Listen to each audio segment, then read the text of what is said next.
Headlines చూద్దాం. సీతంపేట డివిజన్లో కొత్తపల్లి గీత ఎన్నికల ప్రచారం. మద్య నిషేధాన్ని జగన్ మరిచారన్న బీజేపీ ఎంపీ అభ్యర్థి.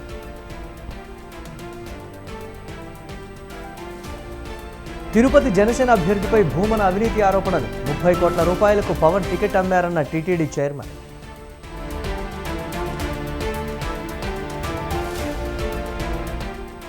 కడప జిల్లాలో షర్మిల తరపున సునీత క్యాంపెయిన్. వివేక హంతకులను వదిలేది లేదన్న ఆయన కుమార్తె.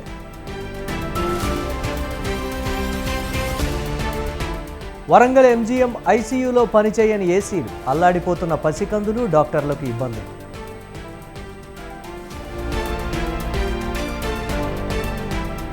చిత్తూరు జిల్లా పలమనేరులో 40 మందికి అస్వస్థత.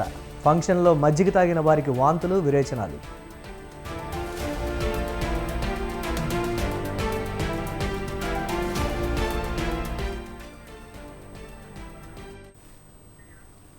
ఈ నెల 6వ తేదీన అనకాపల్లి లోక్సభ నియోజకవర్గంలో ప్రధాని నరేంద్ర మోదీ బహిరంగ సభ ఏర్పాటు చేసినట్లు బీజేపీ అభ్యర్థి సీఎం రమేష్ చెప్పారు.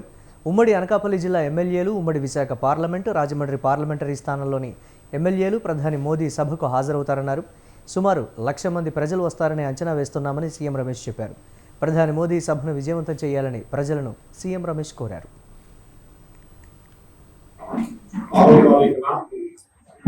సాయంత్రం 4 గంటలకి అనకాపల్లి నియోజకవర్గం తాళ్ళపాలెంలో ప్రధానమంత్రి నరేంద్ర మోదీ గారి భారీ బహిరంగ సభ. ఆ సభలో కూటమి తరఫున చంద్రబాబు నాయుడు గారు, తెలుగుదేశం పార్టీ అధ్యక్షులు, అలాగే పవన్ కళ్యాణ్ గారు, జనసేన పార్టీ అధ్యక్షులు, ఈ ముగ్గురు కూడా ఈ సభలో పాల్గొంటున్నారు. అలాగే మన అరకు నియోజకవర్గం పార్లమెంట్ అభ్యర్థి, అసెంబ్లీ నియోజకవర్గ అభ్యర్థులు, తుని, పత్తిపాడు 28 దాదాపు అభ్యర్థులు టోటల్గా ర్యాస్ పైన ఉంటారు. ప్రధానమంత్రి ప్రోగ్రామ్ కి అందరూ ప్రజలందరూ కూడా భారీగా తరలి వచ్చి ఈ ప్రోగ్రామ్ జయప్రదం చేయాల్సిందిగా ఈ నెల 6వ తారీఖున సాయంత్రం. ఏపీలో సంపూర్ణ మద్య నిషేధం చేస్తామని అధికారంలోకి వచ్చిన జగన్ ఆ మాటే మర్చిపోయారని అరకు బీజేపీ ఎంపీ అభ్యర్థి కొత్తపల్లి గీత ఆగ్రహం వ్యక్తం చేశారు. నాసిరకం మద్యం సేవించిన 35 లక్షల మంది ఆసుపత్రి పాలయ్యారని ఆమె ఆరోపించారు. ఎన్నికల ప్రచారంలో భాగంగా ఆమె పాలకొండ నియోజకవర్గం సీతంపేట డివిజన్లో విస్తృతంగా పర్యటించారు. మారుమూల గ్రామాలు శిలగాం, మల్లి, కుసుమిలో ఆమె ఓటర్లను కలిసి జోరుగా ప్రచారం చేశారు. అమాయక గిరిజనులంతా గంజాయి కేసులో మగ్గుతున్నారని కొత్తపల్లి గీత ఆవేదన వ్యక్తం చేశారు. పోటీ చేస్తున్నారు పవన్ కళ్యాణ్ గారి పార్టీ. పవన్ కళ్యాణ్ గారు మన పిల్లల భవిష్యత్తు కోసం సినిమాలు చేసుకోకుండా వచ్చి ఇప్పుడు రాజకీయాల్లోకి వచ్చి మనకు మంచి జరగాలని చూస్తున్నారు. సో వారికి ఇక్కడ గ్లాస్ గుర్తు పైన, ఇది కమలం గుర్తు పైన వస్తే మన పిల్లల భవిష్యత్తు బాగుంటదమ్మా. గ్లాస్ మీద ఒకటి, పువ్వు మీద 3వ నెంబర్ అమ్మా. ఇది 3వ నెంబర్, అది 5వ నెంబర్. ఓకే అమ్మా. తిరుపతిలో జనసేన ఎమ్మెల్యే అభ్యర్థి ఆరణి శ్రీనివాసులపై టీటీడీ చైర్మన్ భూమన కరుణాకర్ రెడ్డి అవినీతి ఆరోపణలు చేశారు. కాంట్రాక్టర్గా వేలాది కోట్లు కూడబెట్టి ఆ అవినీతి సొమ్మును తిరుపతిలో ఖర్చు చేయాలని చూస్తున్నారని విమర్శించారు. శ్రీనివాసులు తిరుపతిలో పోటీ చేయడం అంటే పవన్ కళ్యాణ్కే అవమానకరమని అన్నారు. శ్రీనివాసుల దగ్గర పవన్ కళ్యాణ్ 30 కోట్ల రూపాయలు తీసుకొని టికెట్ ఇచ్చారని భూమన ఆరోపించారు. తిరుపతిలోని కొర్లగుంట వద్ద భూమన ఎన్నికల ప్రచారం నిర్వహించారు.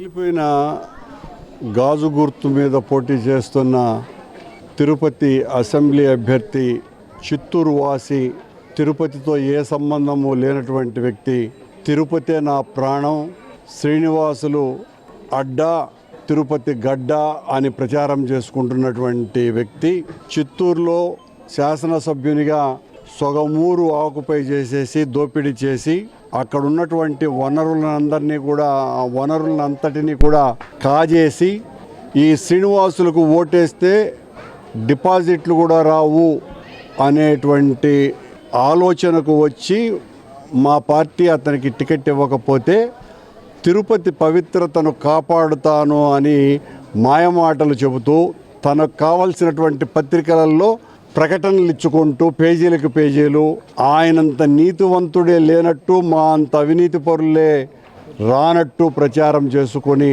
గెలుద్దామని ప్రగల్భాలు పలుకుతున్నాడు. పగిలిపోయిన గాజు గుర్తు మీద మంత్రి గుడివాడ అమర్నాథ్ వ్యాఖ్యలకు కౌంటర్ ఇచ్చారు గాజువాక టీడీపీ ఎమ్మెల్యే అభ్యర్థి పల్లా శ్రీనివాసరావు. స్టీల్ ప్లాంట్ ప్రైవేటీకరణ జరగదని ప్రధాని ప్రకటిస్తే గాజువాక ఎన్నికల బరి నుంచి తాను తప్పుకుంటా అన్నారు అమర్నాథ్. పల్లా స్పందిస్తూ గంగవరం పోర్టు ప్రభుత్వ వాటా అమ్ముకొని ప్రైవేటీకరణ జరిగినప్పుడు ఎందుకు మంత్రి పదవి నుంచి తప్పుకోలేదని నిలదీశారు. విశాఖ స్టీల్ ప్లాంట్ ప్రైవేటీకరణ అయ్యే ప్రసక్తి లేదని జగన్ ఒక స్టేట్మెంట్ ఇవ్వగలరా అని పల్లా అన్నారు. గంగవరం పోర్టు వద్ద ధర్నా చేస్తున్న కార్మికులతో ఒక్క ప్రభుత్వ అధికారైనా మాట్లాడే ప్రయత్నం చేశారా అని నిలదీశారు. వదిలేస్తానని చెప్పానంటే నేను ఈ పదవిని కూడా త్యాగం చేయడానికి సిద్ధంగా ఉన్నా. అవసరమైతే ఈ సీటు కూడా వాళ్ళకి వదిలేస్తా అనేటువంటి విషయాన్ని కూడా మీ అందరికీ తెలియజేస్తా ఉన్నా.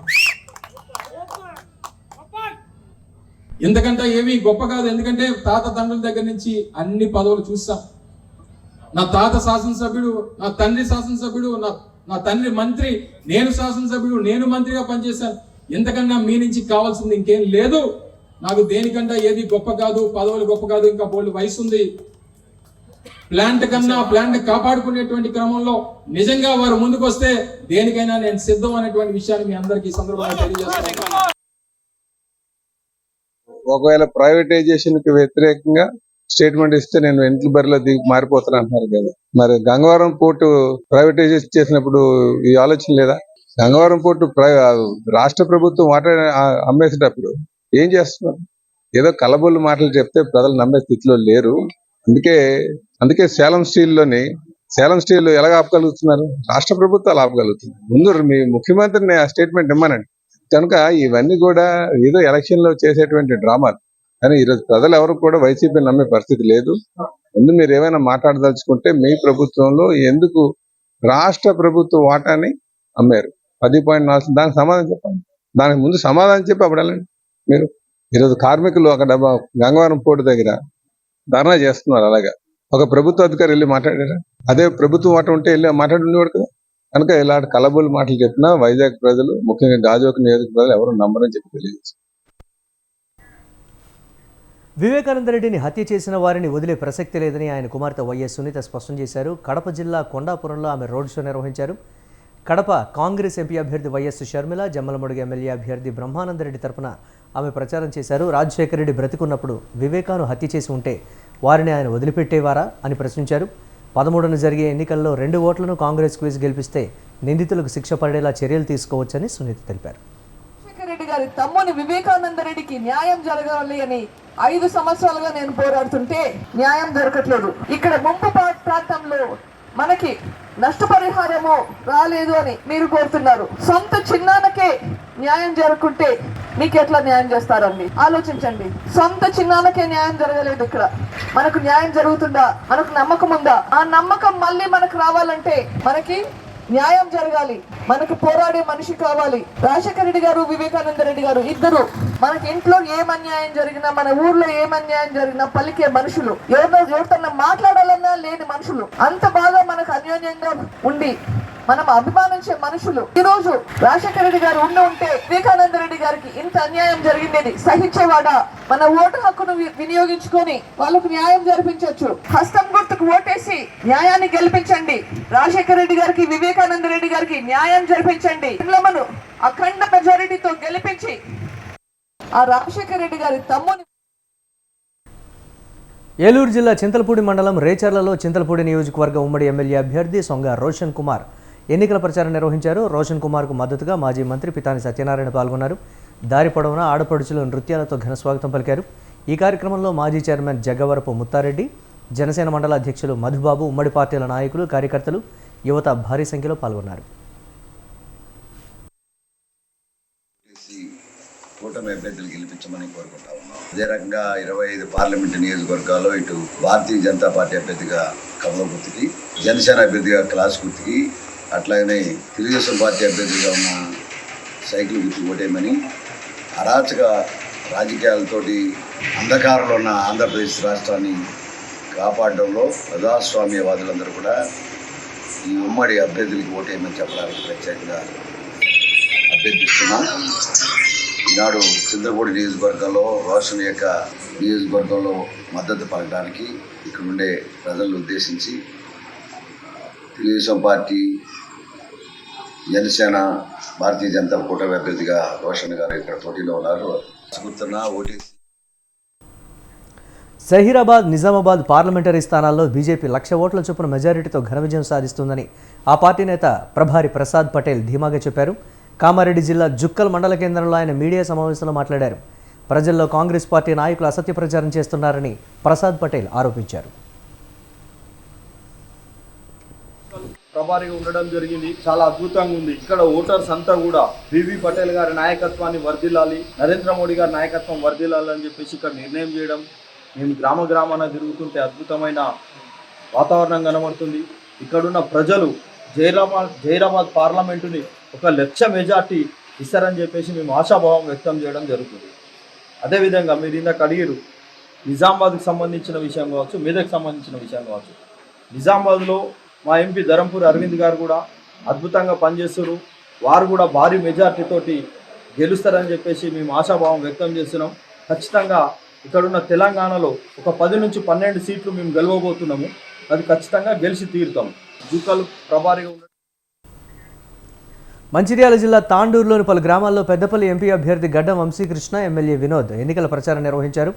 ఉపాధి హామీ కూలీలు గ్రామ ప్రజలను కలిసి కాంగ్రెస్కు ఓటు వేయాలని అభ్యర్థించారు. అనంతరం గత బీఆర్ఎస్ ప్రభుత్వంపై మండిపడ్డారు. అధికారంలో ఉన్నప్పుడు ఆ పార్టీ నాయకులు ప్రజలను నిండా ముంచారని ఫైర్ అయ్యారు. ఉపాధి హామీ పథకాన్ని దేశంలో ప్రవేశపెట్టింది కాంగ్రెస్ పార్టీ అని గుర్తు చేశారు. కేంద్రంలో కాంగ్రెస్ అధికారంలోకి వస్తే 100 రోజులు ఉన్న ఉపాధి హామీ పని దినాలను 200 రోజులకు పెంచుతామని, రోజువారీ కూలీ 400 రూపాయలు చేస్తామన్నారు.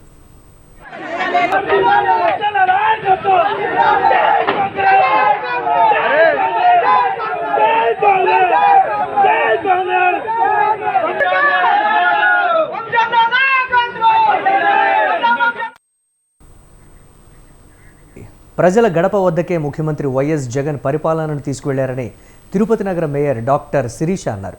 సామాన్యుణ్ణి నాయకుణ్ణి చేసిన ఘనత వైసీపీది, వైఎస్ జగన్ది అని చెప్పారు. కార్పొరేటర్లు పార్టీ మారుతున్నారంటూ కొద్ది రోజులుగా వస్తున్న వార్తల్లో వాస్తవం లేదని మేయర్ శిరీష తెలిపారు. తామెవరమూ పార్టీ మారడం లేదని, తమ అందరి లక్ష్యం వైఎస్ జగన్ను మళ్లీ సీఎం చేయడమే అన్నారు. తిరుపతి ఎమ్మెల్యేగా భూమన అభినయ్ రెడ్డిని అఖండ మెజారిటీతో గెలిపిస్తామని శిరీష స్పష్టం చేశారు. గత కొన్ని రోజులుగా మా కార్పొరేటర్లు అందరూ కూడా అంటే ఒక తెలియని అయోమని పరిస్థితి, ఒక రూమర్ ఒకటి నడుస్తుంది. అంటే కార్పొరేటర్స్ పార్టీ మారుతున్నారని. సో మేమందరం కూడా కార్పొరేటర్లుగా గెలిచింది వైఎస్ఆర్సీపీ ఎజెండాతోనే. అలాగే ఇంతకాలం భూమన కరుణాకర్ రెడ్డి సార్ గారి నాయకత్వంలోనే మేమందరం కూడా పనిచేస్తున్నాం. తిరుపతి అభివృద్ధిలో మా డిప్యూటీ మేయర్ అభినయ్ రెడ్డి గారి ఆలోచనతోనే తిరుపతి అభివృద్ధిలో కూడా మేమందరం కూడా భాగస్వాములైనాం. సో ఇవాళ మేము ప్రచార సారథులుగా జగనన్న గాని, అలాగే భూముల కుటుంబం ప్రచార సారథులుగా ప్రతి గడపకు మా క్యాంపెయిన్ చేస్తున్నాం. అట్లాగే నేను చేసిన మంచి పనులు వివరిస్తూనే మేము ఈ ఎన్నికల ప్రచారం చేస్తున్నాం.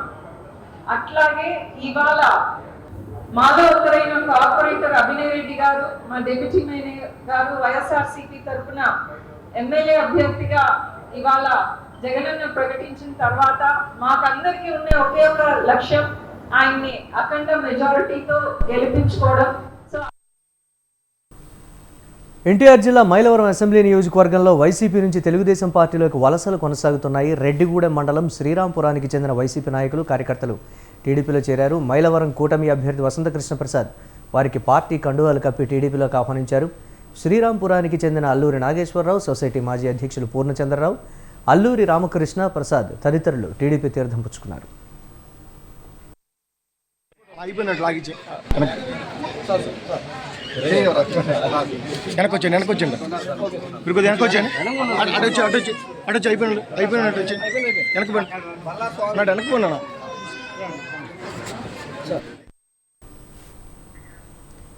ఏలూరు జిల్లా ద్వారకా తిరుమల దేవస్థానంలో అధికారులు అత్యుత్సాహం ప్రదర్శించడంపై భక్తులు ఆగ్రహం వ్యక్తం చేశారు.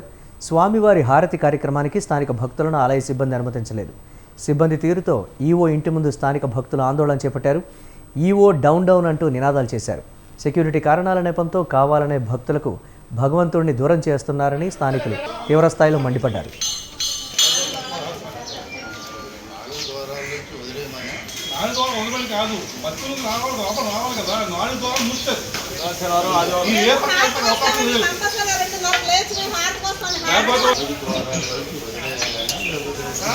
కాదు భక్తులు లోపలికి దర్శనం పంపించుకోవాలి కదా. మొత్తం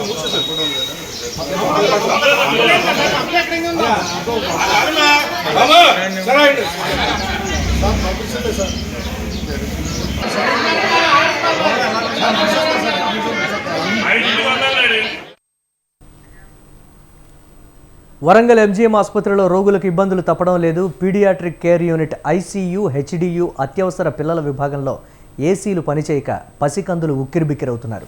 చిన్నపిల్లలకు చికిత్స అందించే వైద్యులు, జూనియర్ పీజీలు కూడా చెమటలతో తడిసిపోతున్నారు. తక్షణమే పీడియాట్రిక్ ఐసీయూ విభాగంలో ఏసీలు అందుబాటులోకి తీసుకురావాలని రోగులు కోరుతున్నారు.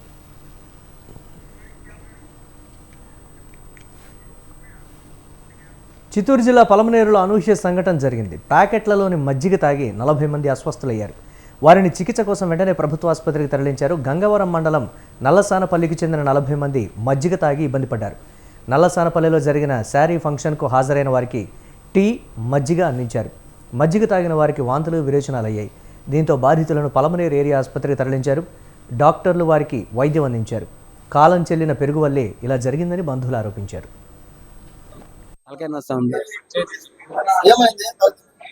తాతనే వామిట్ 2-3 సార్లు అయింది, మోషన్స్ 2 సార్లు అయింది. అది ఓని ప్రోగ్రామ్ అనేసి రేపు ఈరోజు ఆయన మజ్జిగ ఇచ్చినాడు, తాగినాను. ఇట్లా అయింది అంతే, ఇంకేం లేదు. అంతే, నేను మజ్జిగ తాగినాను. వాటికి ఇప్పుడు తలకాయ నొస్తా ఉంది. మొత్తంగా మిక్సింగ్ చేసుకోవడం వల్ల ఏదో ఒక ప్యాకెట్ ఎక్స్పైర్ అయ్యి దాని ద్వారా ఇది ఇంకేం లేదు. 4 ప్యాకెట్లు తెలంగాణలో పార్లమెంట్ ఎన్నికలు దగ్గర పడుతున్న వేళ పోలీసులు, ఎన్నికల అధికారులు వాహనాల తనిఖీలు ముమ్మరం చేశారు. అక్రమంగా తరలిస్తున్న డబ్బు, బంగారం, మద్యంపై ప్రత్యేక నిఘా పెట్టారు. తాజాగా హైదరాబాద్లో మాదాపూర్ పోలీసులు, సైబరాబాద్ ఎస్ఓటీ పోలీసులు సంయుక్తంగా తనిఖీలు నిర్వహించారు. తనిఖీల్లో భారీగా బంగారం, వెండి పట్టుబడింది. సరైన పత్రాలు లేకుండా 2 వాహనాల్లో తరలిస్తున్న 34.78 కిలోల బంగారం, 43.60 కిలోల వెండిని సీజ్ చేశారు. ముంబై నుంచి హైదరాబాద్కు తరలిస్తున్నట్లు పోలీసులు గుర్తించారు. పట్టుబడిన బంగారం, వెండి 23 కోట్ల విలువ ఉంటుందని అధికారులు అంచనా వేస్తున్నారు.